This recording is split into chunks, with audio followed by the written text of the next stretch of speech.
que vous allez bien. On se retrouve aujourd'hui pour une nouvelle vidéo et aujourd'hui on va voir un sujet qui fait quand même assez bien parler parce que je vois donc sur le groupe Mieux gérer son budget que beaucoup de personnes échangent justement là-dessus et je pense que c'est le moment aussi de défaire un petit peu certaines idées préconçues. Alors vous l'avez vu dans le titre de la vidéo, on va parler du bon moment pour économiser. Quel est ce fameux bon moment, mais surtout est-ce qu'il y a un bon moment pour économiser? Est-ce qu'il faut économiser au début du mois? Est-ce qu'il faut économiser à la fin? Est-ce qu'il faut économiser au milieu? Est-ce qu'il faut économiser tout le temps? On va donc voir ça ensemble. Alors ce qu'il faut donc savoir, c'est que l'idéal d'un budget à base de zéro, c'est que chaque euro a donc sa destination. Ça c'est vraiment la base du budget à base de zéro, celle que personnellement je pratique depuis de très nombreuses années et qui a donc fait ses preuves chez moi en tout cas. Maintenant je sais que pour beaucoup c'est assez difficile. Pourquoi? Parce que on touche le salaire en plusieurs fois, on est peut-être en travail d'intérim, donc il y a plein de facteurs qui rentrent en compte. Les allocations familiales ne tombent pas spécialement lorsqu'on a nos rentrées d'argent et donc du coup voilà, on a quand même plusieurs dates à laquelle on reçoit nos paiements et c'est vrai que ça peut être très difficile si vous faites votre budget à base de zéro de vous dire bah voilà, le salaire est arrivé, paf, je dois économiser. Et parfois il y en a certains qui se retrouvent à une semaine ou deux sans pouvoir faire de courses le temps que la dernière partie du salaire arrive et ça peut être vraiment très compliqué. Alors moi ce que je vous conseille c'est quoi? C'est que dès que vous avez votre salaire, essayez de commencer déjà à épargner parce que c'est vraiment hyper important. Si vous n'arrivez pas à faire votre répartition au niveau des anticipations etc. dès que vous avez votre première tranche de salaire, n'hésitez pas à mettre une somme de côté, mais mettez-la déjà de côté, c'est vraiment hyper important.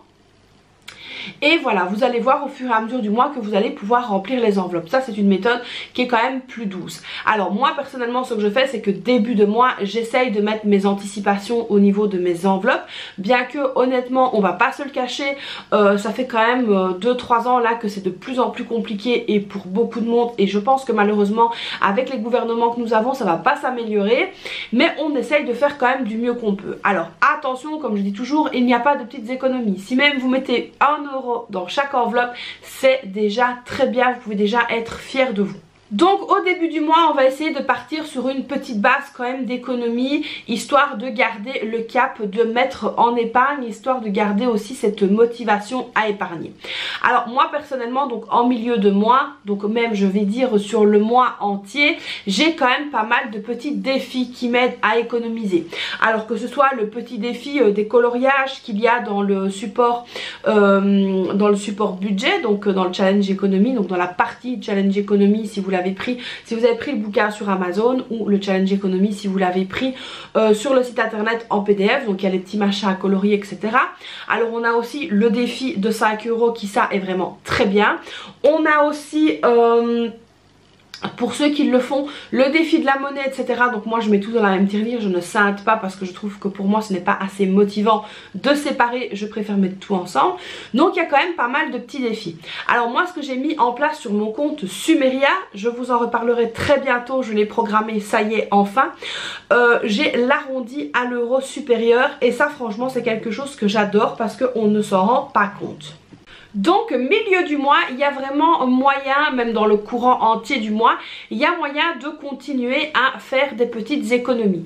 Alors ici aussi très important à définir, c'est que si vous êtes par exemple intérimaire et que vous touchez votre salaire à la semaine, n'hésitez pas également à aussi programmer des petites économies.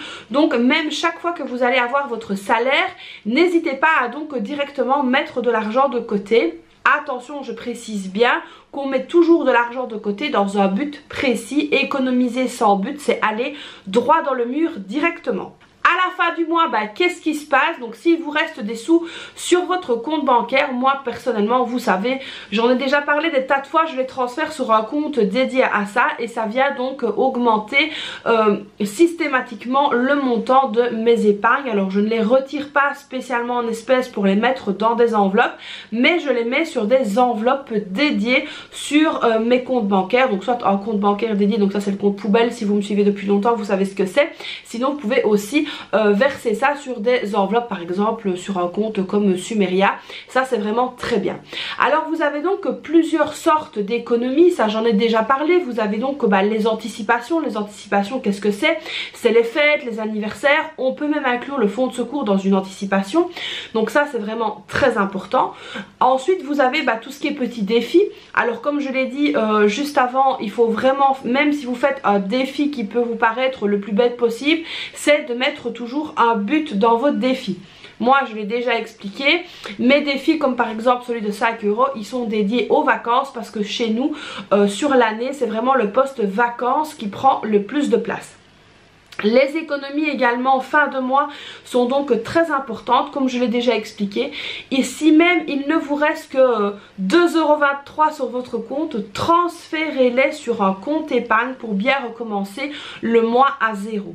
Donc qu'est-ce qu'on répond à la question quel est le bon moment pour économiser? Eh ben j'ai envie de dire que c'est tout le long du mois. C'est tout au long du mois qu'il faut économiser. C'est vraiment hyper important parce que comme je l'ai dit, on a tous et toutes plusieurs sources de revenus à différents moments. Donc maintenant évidemment si vous touchez tout à la même date c'est vraiment très bien, mais c'est vrai que parfois il y a toujours un petit décalage.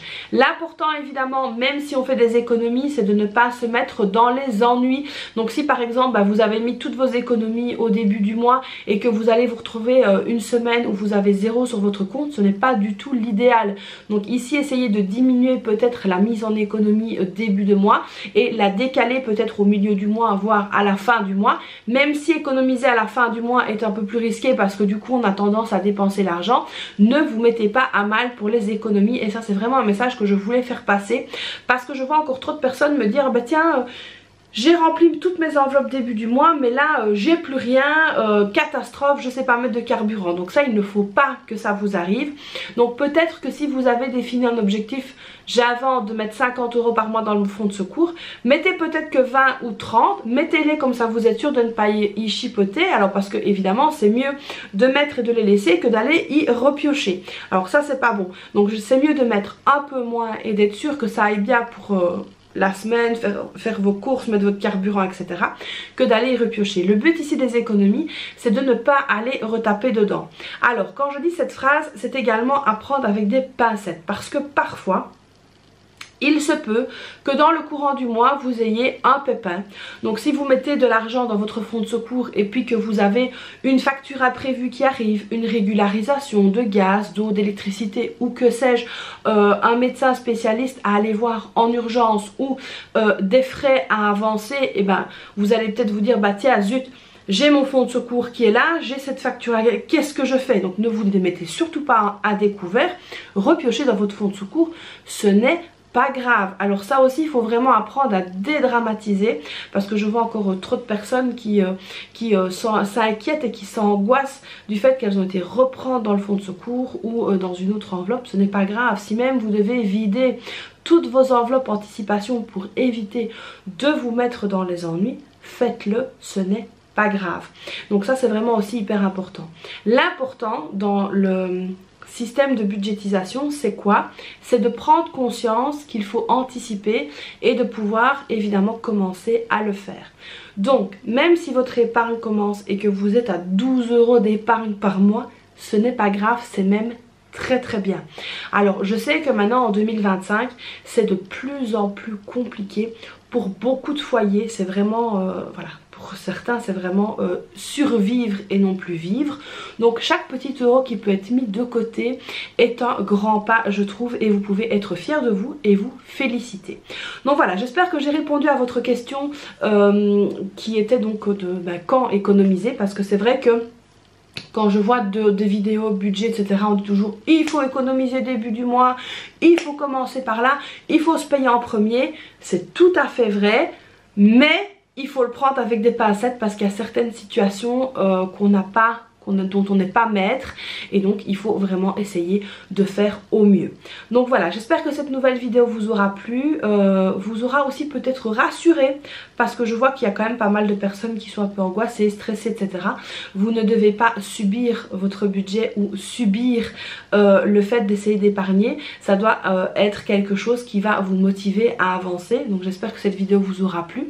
N'hésitez pas comme d'habitude pour me soutenir à liker la vidéo, à vous abonner à la chaîne, activer la petite cloche, me laisser un petit commentaire. Et puis moi je vous fais plein de bisous et puis je vous dis à très vite pour une prochaine vidéo. Bye bye.